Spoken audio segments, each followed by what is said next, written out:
Bonjour, bonjour, je suis Isabelle et vous êtes sur la chaîne de l'Ours Lumière. Le message de l'épisode précédent soulignait qu'il est nécessaire de laisser du temps au temps.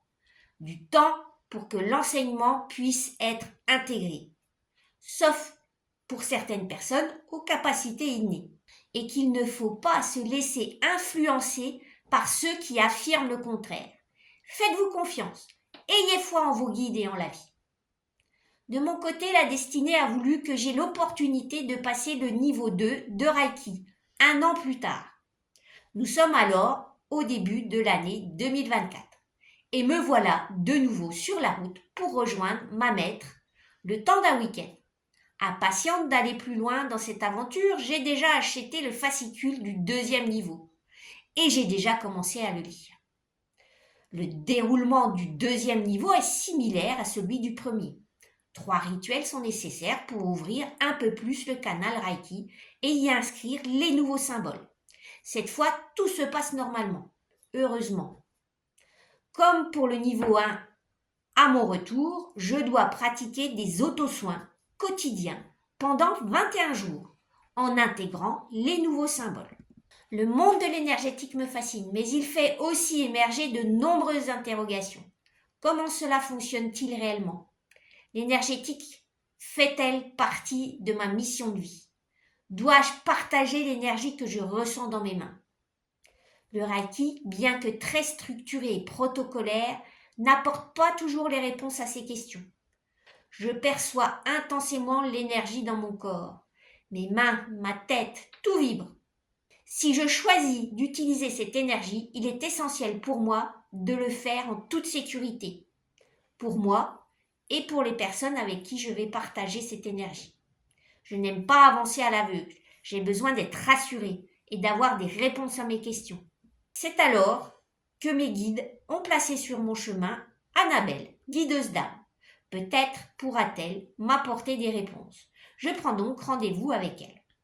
Lors de notre rencontre, elle me confirme que si j'en ressens l'envie, je peux poursuivre sur cette voie et m'explique qu'elle propose elle-même des journées de guidance individuelle.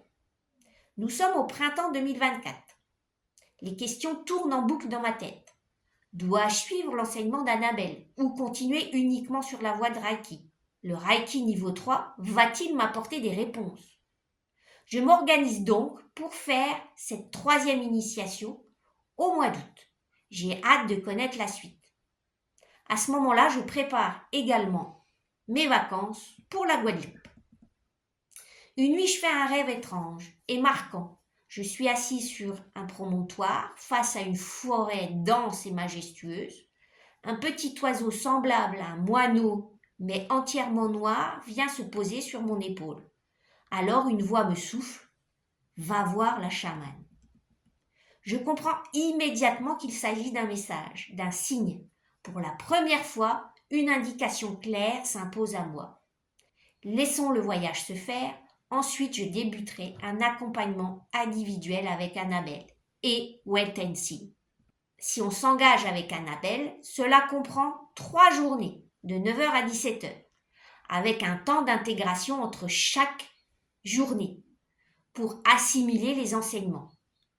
Il n'y a pas de programme prédéfini, c'est très différent du Reiki, qui est beaucoup plus structuré. Je reste tout aussi curieuse et surtout j'ai besoin de répondre. Vais-je en avoir? Quel message pour cet épisode? C'est l'illustration parfaite qu'il y a des guides qui nous aident à trouver le bon chemin. Donc, mon message est parlez-leur comme à un ami, demandez qu'on vous mette sur la voie et écoutez toujours votre cœur. Prochainement, je vous raconterai pourquoi j'ai totalement abandonné le Reiki et comment le destin m'a dirigé vers d'autres énergies. Dans la prochaine vidéo, je pense vous parler de la naissance de mon tambour. Ici s'achève cet épisode.